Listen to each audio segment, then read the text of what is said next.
One of the key figures in the Trump administration's work in the Middle East will be the next U.S. ambassador to Israel. The president formally nominated former Governor Mike Huckabee for the post, and Governor Huckabee joins us now. Governor, congratulations on the formal nomination. Very quickly, when do you expect to be confirmed? That's all up to the Senate, Elizabeth. I hope it's soon. I feel like that with everything going on in Israel, I need to get deployed as quickly as possible. So I'm hoping that it's not much longer. 3 hostages are set to be released in just a few hours. We have no way of knowing what condition they're in. I want to play a clip of something President Trump said earlier today about this. One guy was a big, strong, healthy guy. Could say he was a little bit overweight. He's not overweight anymore. He looks like he just came out of the Holocaust. It looks like a Holocaust picture. I've looked at him for a long time, and they've been treated very badly. President Trump is talking there about those last 3 hostages released this last week, and they were so emaciated, it ignited a really urgent call for all the hostages to be released. It was unclear earlier this week if Trump was calling on all hostages to be released tomorrow or just 3.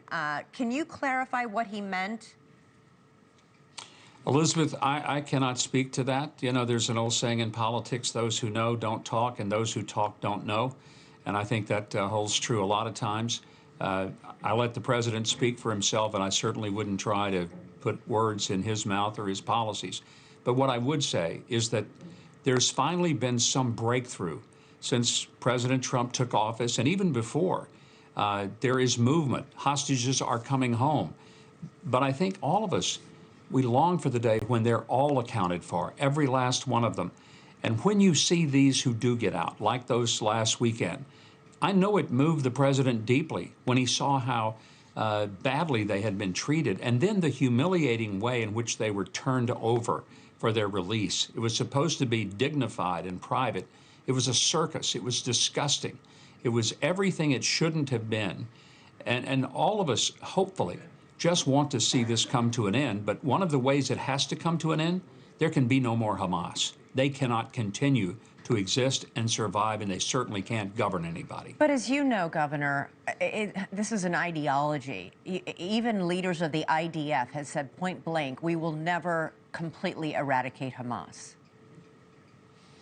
Well, you know, it's one thing to say you'll never completely eradicate the ideology, but you can certainly eradicate those who are holding hostages who have been responsible for the deaths of tens of thousands of their own people because they put them in harm's way.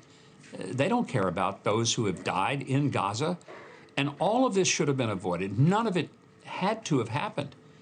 It could have ended on October the 8th if Hamas had recognized that what they did was beyond anything that was human. Well, they were going to do that, Governor. They were celebrating. They were busy celebrating what they did.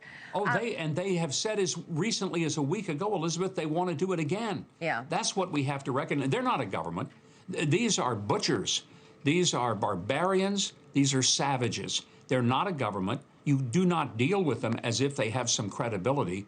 The only thing you can do is try to get those hostages out as quickly as possible and then finish the job with Hamas. And that's something I think that America and Israel shares, that they recognize that Hamas cannot survive this. Yeah, I guess, you know, it's just, there's a lot of debate even within Israel, and you know this country well. You're about to know it even better than you already know it, about the feasibility of that goal and that aim. Very quickly, I just wanted to ask you about this proposal from President Trump to move all Palestinians from Gaza and to turn it into a Mediterranean Riviera.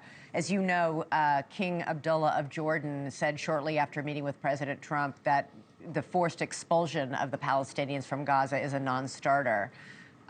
Is this just an idea that still needs to take shape? It doesn't, at this point, look like the Arab world is with you on this. One thing I always love about President Trump, he doesn't accept that just because the way things are, that's the way they ought to be. And he's willing to not just look beyond the box, he gets rid of the box and starts over. The one thing we have to understand is there's no really habitable place to live in Gaza. No electricity, no water. It's rubble. There's 30,000 unexploded ordnances that are laying around. Thanks so much for watching. Go to joinnn.com to find NewsNation on your television provider. And don't forget to click the red subscribe button below to get more of NewsNation's fact-driven, unbiased coverage.